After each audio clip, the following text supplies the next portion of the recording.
Hello साथियों, नमस्कार। आपका स्वागत है आपके अपने चैनल पर और आज फिर से आपके लिए एक नया प्रैक्टिस सेट आपकी आगामी परीक्षा के लिए। इससे पहले हम जो भी प्रैक्टिस सेट कवर कर चुके हैं उनकी प्लेलिस्ट हमने बना दी है। लिंक आपको कमेंट बॉक्स में मिल जाएगा या डिस्क्रिप्शन में चेक कर सकते हैं और वहां से आप इस प्रैक्टिस सेट को देखने के बाद पूरा प्रैक्टिस सेट देखिए। आराम से आप अपनी जो परीक्षा है उसको क्रैक कर सकेंगे। पहला प्रश्न है, देखिए उच्च वास का सही संधि विच्छेद है। ए ऑप्शन है उच्च धन श्वास, बी है उच्च धन छवास, सी है उच्च धन श्वास, डी है उच्च धन सवास। तो देखिए उच्चवास शब्द आपको मिलेगा परीक्षा में, इसका सही संधि विच्छेद आप लगाएंगे सी, उच्च धन श्वास। ठीक है, इसमें अगर कोई पूछे कौन सी संधि है तो आप बताएंगे व्यंजन संधि। दूसरा प्रश्न है, जो हर समय अपना मतलब साधता हो उसे क्या कहा जाता है? परमार्थी, स्वार्थी, स्वार्थी या मतलबी? तो देखिए जो हर समय अपना मतलब साधता है उसे हम कहते हैं स्वार्थी। ठीक है, इसकी व्याख्या देखते हैं। देखिए जो हर समय अपना मतलब साधता है का एक शब्द होगा स्वार्थी। जो दूसरों का भला चाहता है उसे परमार्थी कहते हैं और जो केवल अपने मतलब से संबंध रखता है उसे बोलते हैं मतलबी। जो स्वयं रथ चलाता है उसे कहते हैं स्वार्थी। ठीक है, तो चारों शब्दों का अर्थ आपको मालूम हो गया। तीसरा प्रश्न है, बहिर्मुखी शब्द में कौन सा उपसर्ग है? बहिर, बहिर, बहिष या बही? आंसर इसका राइट हो जाएगा ए। बहिर्मुखी शब्द में उपसर्ग बहिर है। बहिर का अर्थ होता है बाहर।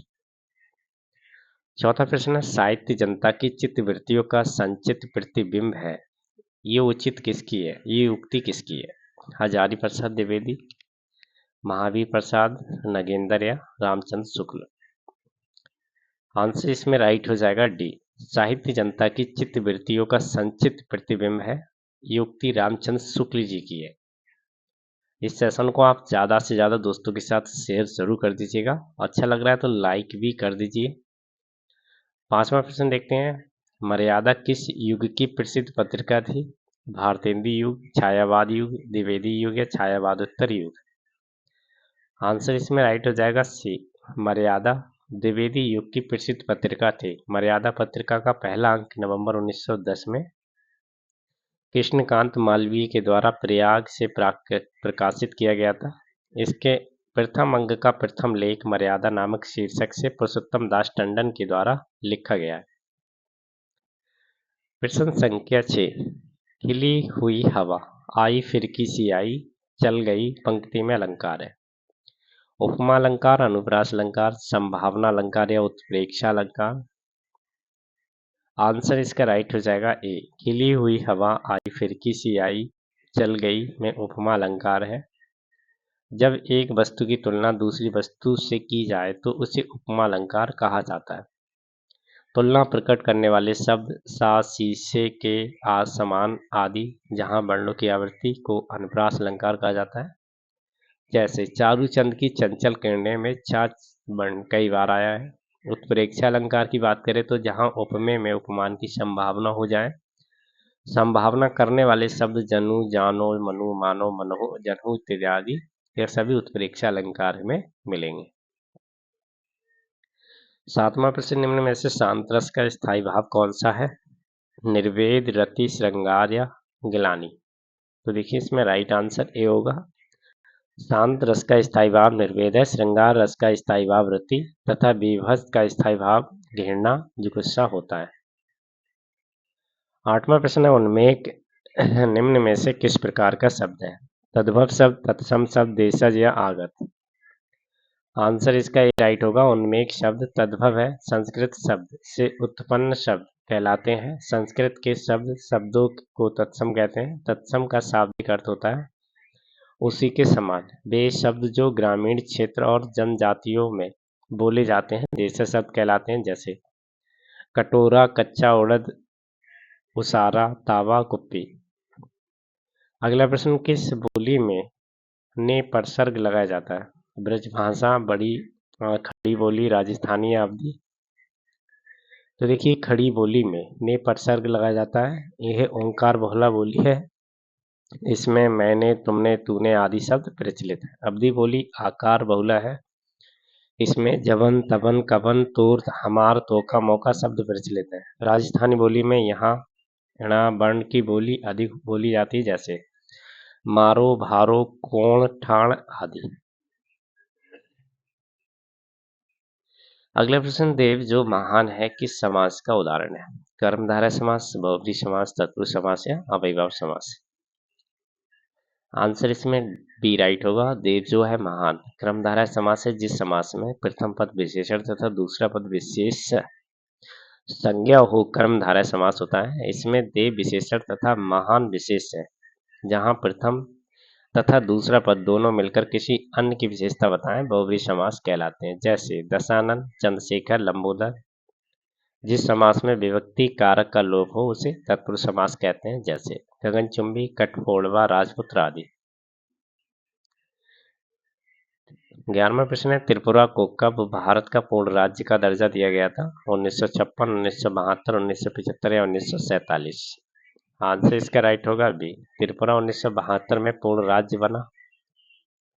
त्रिपुरा एक उत्तरी पूर्वी राज्य है। ये देश का तीसरा सबसे छोटा राज्य है। त्रिपुरा 1 जुलाई 1963 तक केंद्र शासित प्रदेश था, जिसे 21 जनवरी 1972 को पूर्व राज्य बना दिया गया था।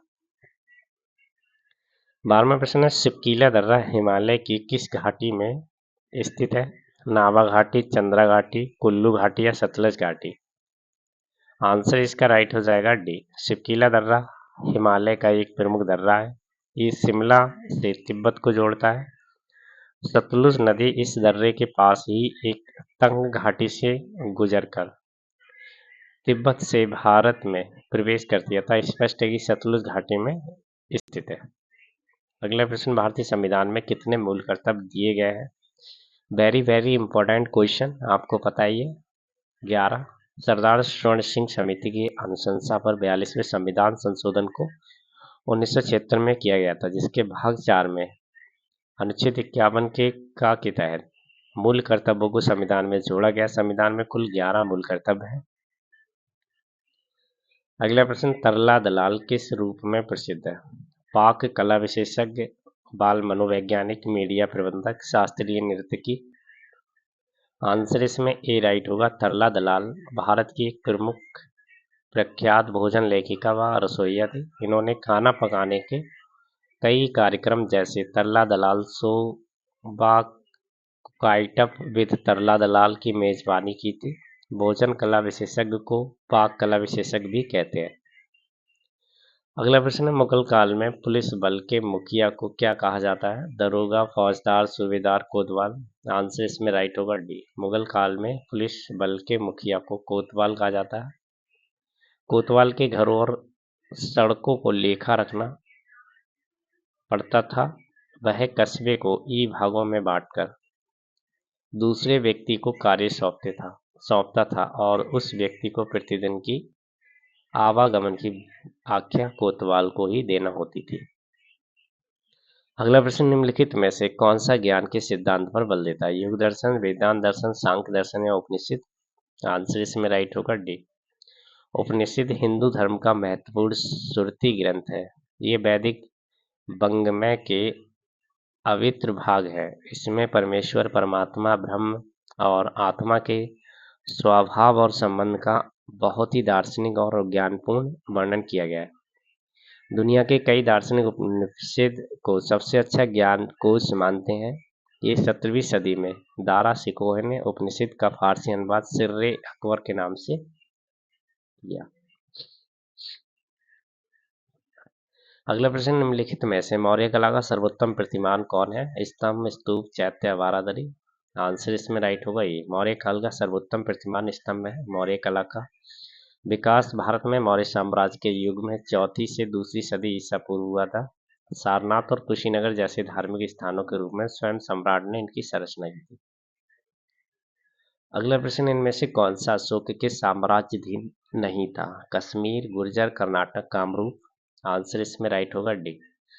कर्नाटक के मस्की अभिलेख तथा दतिया जिला के गुर्जरा अभिलेख से ये ज्ञात हुआ कि अशोक का साम्राज्य कर्नाटक तथा गुर्जरा तक फैला हुआ था। अशोक का कश्मीर पर बेअधिकार था। कल्लड़ की रजत रंगनी के अनुसार उसने यहाँ पर श्रीनगर को बसाया। गुर्जर शासन का उज्जैन क्षेत्र भी अशोक की अधीन रहा। कामरूप असमा पर पुराना नाम है, ये अशोक के साम्राज्याधीन नहीं था। अगला प्रश्न, किस सिख गुरु की जयंती गुरु पर्व त्योहार के रूप में मनाई जाती है? तो इसमें आंसर आपका डी राइट होगा, गुरु नानक देव। अगला प्रश्न, राइटर्स बिल्डिंग भारत की किस राज्य सरकार का सचिवालय भवन है? तेलंगाना सरकार, कर्नाटक सरकार, पश्चिम बंगाल सरकार या गुजरात सरकार? तो देखिए, राइटर्स बिल्डिंग ये पश्चिम बंगाल की राज्य सरकार के सचिवालय की इमारत है। ये पश्चिम बंगाल की राजधानी कोलकाता में स्थित है। मूल रूप से इस इमारत का निर्माण ब्रिटिश ईस्ट इंडिया कंपनी के लेखकों यानी राइटर्स के कार्यालय के लिए किया गया था।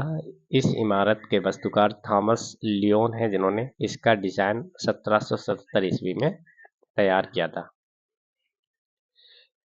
21वां प्रश्न, निम्नलिखित में से कौन सा विश्व का सबसे बड़ा नदी द्वीप है? मानपुरा द्वीप, श्री रंगम द्वीप, लुल्लू द्वीप या मुंजाली द्वीप? आंसर इसमें राइट होगा डी, मुंजाली द्वीप विश्व का सबसे बड़ा द्वीप है। मुंजाली द्वीप ब्रह्मपुत्र नदी बेसिन के विशाल नदी प्रणाली का एक हिस्सा है। ये असम राज्य में है। इसका क्षेत्रफल 880 वर्ग किलोमीटर है। अगला प्रश्न है, सिल्क का सर्वाधिक उत्पादक देश बताएंगे? भारत, जापान, चीन या ब्राजील? आंसर इसमें राइट होगा सी, सिल्क का सर्वाधिक उत्पादन करने वाला देश चीन है, जबकि भारत दुनिया का दूसरा सर्वाधिक सिल्क उत्पादक देश है। भारत का 97% सिल्क उत्पादक राज्य आंध्र प्रदेश, असम, झारखंड, पश्चिम बंगाल, तमिलनाडु, मेघालय आदि है। अगला प्रश्न, निम्न में से कौन सा मरकरी का उत्पादन सबसे अधिक करता है? भारत, जापान, चीन, ब्राजील? आंसर सी राइट होगा, वर्तमान समय में चीन देश मरकरी का उत्पादन सबसे अधिक मात्रा में करता है। अगला प्रश्न है, मैक्सिको की खाड़ी किसके द्वारा अटलांटिक महासागर से जुड़ी हुई है?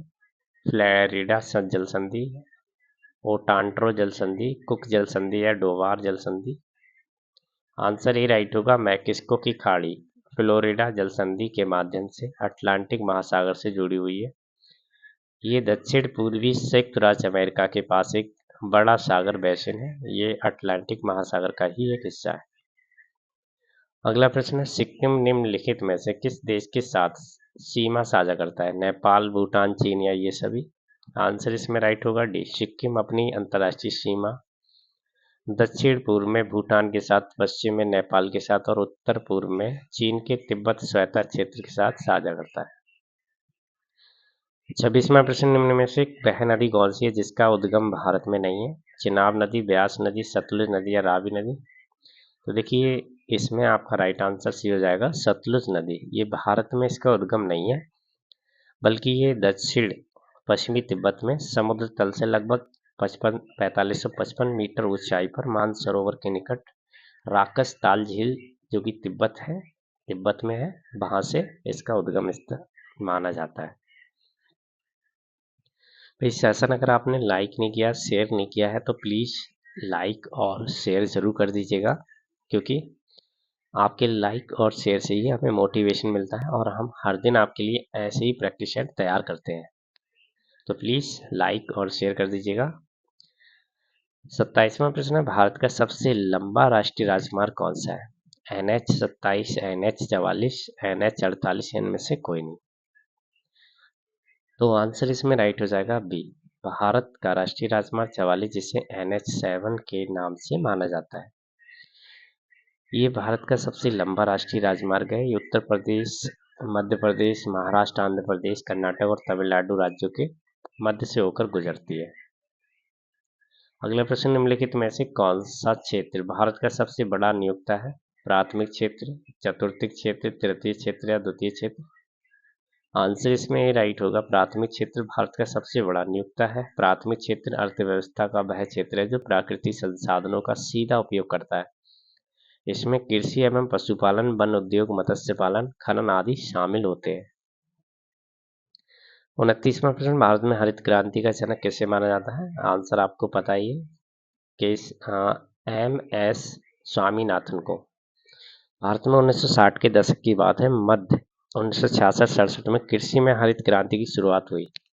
परिणाम स्वरूप खाद्यान्न उत्पादन में आत्मनिर्भरता और तीव्रता आई, जिसका एकमात्र श्रेय अमेरिकी डॉक्टर SS स्वामीनाथन को जाता है। इसमें हरित क्रांति का जनक अमेरिकी कृषि वैज्ञानिक नॉर्मन बोरलॉग को माना जाता है। अगला प्रश्न, केरल के चावल की उस किस्म का नाम बताएंगे जिसे जीआई यानी कि भौगोलिक उपदर्शन टैग मिला है। गौतमी, नवारा, सेसु या जगन्नाथ। आंसर इसमें राइट होगा बी।